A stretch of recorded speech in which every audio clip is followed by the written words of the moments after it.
కళ్యాణదుర్గం పట్టణంలోని తెలుగుదేశం పార్టీ కార్యాలయం ఎన్టీఆర్ భవన్ నందు సీనియర్ ఎన్టీఆర్ తెలుగుదేశం పార్టీ వ్యవస్థాపకులు 101వ జయంతి సందర్భంగా ఆయనకు ఘన నివాళి అర్పించారు.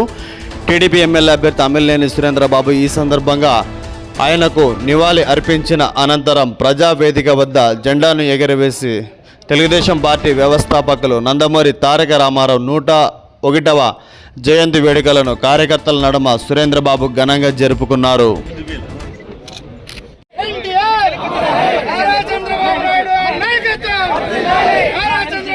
ఎన్టీ రామారావు 101వ జయంతి సందర్భంగా ఈరోజు మా తెలుగుదేశం పార్టీ పెద్దలు పార్టీ స్థాపించినప్పటి నుంచి కూడా పార్టీలో ఉంటూ ఈరోజు పార్టీ కోసం కళ్యాణదుర్గం ప్రాంతంలో ఎనలేని కృషి చేసిన నాయకులందరికీ కూడా వాళ్ళందరికీ ధన్యవాదాలు తెలియజేస్తున్నా. ఈరోజు వాళ్ళు పార్టీని ఇంత బలంగా ఉంచారంటే కూడా వాళ్ళ నాయకత్వంలో బాగా పార్టీ కూడా పనిచేసింది. ఎప్పుడైతే ఈ నాయకత్వాన్ని ఉందో తెలుగుదేశం పార్టీకి ఎన్టీ రామారావు గారి స్ఫూర్తితో ఈరోజు మనం అందరం కూడా పార్టీని 40 సంవత్సరాల ముందుకు తీసుకెళ్ళడం జరిగింది. ఎందుకంటే ఎన్టీ రామారావు పార్టీ స్థాపించినప్పుడు 3 నెలలు మాత్రమే వ్యవధిలో మొత్తం రాష్ట్రమంతా చుట్టుముట్టి అన్ని చోట్ల కూడా విజయం సాధించారు. ఎన్టీ రామారావు పార్టీ పెట్టినప్పుడు ఇందిరాగాంధీ లాంటి వాళ్ళు కూడా నవ్వారు. ఇతనెప్పుడు వస్తాడు సినిమా రంగంలో ఉండి అతను ఏందో నిరూపించాడు. ఈరోజు ఈ పార్టీ బలంగా ఉందంటే దానికి ఎన్టీ రామారావు కృషి కానీ ఎన్టీ రామారావు చేసిన సంక్షేమ పథకాలు కానీ ప్రజలకి దగ్గరగా ఉండి ప్రజల్లో కష్టాలని తెలుసుకుని ప్రజలకు అందించడంలో ఆయన సఫలమయ్యారు. కాబట్టి ఈరోజు మనం అందరం కూడా ఎన్టీ రామారావు 101వ జయంతి సందర్భంగా మన తెలుగుదేశం పార్టీ రాబోయే ఈ ఎన్నికల్లో 2024లో కూడా చంద్రబాబు గారి నాయకత్వంలో కూడా విజయడంకా ముగించబోతుంది. అది అన్ని సర్వేలు కూడా చెప్తున్నాయి. అందులో భాగంగా మన కళ్యాణదుర్గం ప్రాంతం కూడా ప్రతి ఒక్కరు కూడా చెప్తున్నారు మనం గెలబోతున్నామని. ఏదేమైనా కూడా 4వ తారీఖు కూడా మనం వేచి చూడాల్సిన అవసరం ఎంతైనా ఉంది.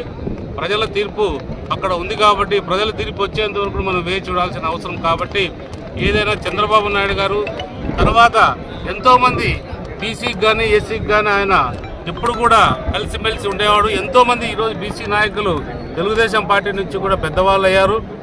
మీరు ఎక్కడ తీసుకున్నా తెలంగాణ రాష్ట్రంలో కానీ ఆంధ్ర రాష్ట్రంలో కానీ ఎక్కడ పోయినా కూడా ఎన్టీ రామారావు తయారు చేసిన నాయకులే తప్ప ఈరోజు ఏ పార్టీలో ఉన్నా కూడా ఈరోజు ముఖ్యమంత్రులుగా ఉండేవాళ్ళు అక్కడ కేసీఆర్ కానీ మళ్ళీ రేవంత్ రెడ్డి కానీ మరి చంద్రబాబు నాయుడు గారు కానీ ఇంకా చాలామంది కూడా మన Telugu Desam party cadre N T Rama Rao స్థాపించిన పార్టీ నుంచి ఎన్నికైన వాళ్ళు కాబట్టి ఈరోజు ఈ పార్టీకి ఎప్పుడు కూడా ప్రజలు అండదండలు ఉంటాయి. ప్రజలు ఎప్పుడు కూడా ఈ పార్టీని ఆదరిస్తున్నారు, ఆదరించబోతున్నారు.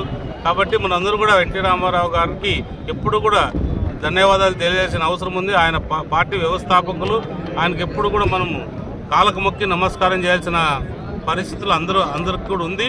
అందరూ కూడా ఆయన కృష్ణ రూపంలో కావచ్చు రకరకాల సినిమా రంగంలో కూడా రాణించాడు. పెద్ద నటుడుగా ప్రఖ్యాతులు గాంచాడు. దేశ నలుమూల నుంచి కూడా ఆయనకి దేశ విదేశాల నుంచి కూడా ఆయనకి మంచి ఆదరణ మనందరూ కూడా తీసుకొచ్చాడని ఈ సభాముఖంగా తెలియజేస్తుంది. 1982లో గత 30 సంవత్సరాలుగా కాంగ్రెస్ పాలన అరాచకాలు చూసి ఎంతో గర్వంగా సినీ ఫీల్డ్లో మకుటములేని మహారాజుగా వెలిగిన ఎన్టీ రామారావు 1982లో పార్టీ స్థాపించి అనేక సంక్షేమ పథకాలు బీదలకు సాయం చేయాలంటే ఆ ఎన్టీ రామారావు వచ్చిన తర్వాత ఈ దేశంలో తొలిసారిగా సంక్షేమం గురించి అమలుపరిచిన నాయకుడు ఎన్టీ రామారావు. ఆయన అనేక పేదలకి అనేక హౌసింగ్ అయితేనేముంది, రైస్ అయితే 2 రూపాయల కిలో బియ్యం అయితేనేముంది.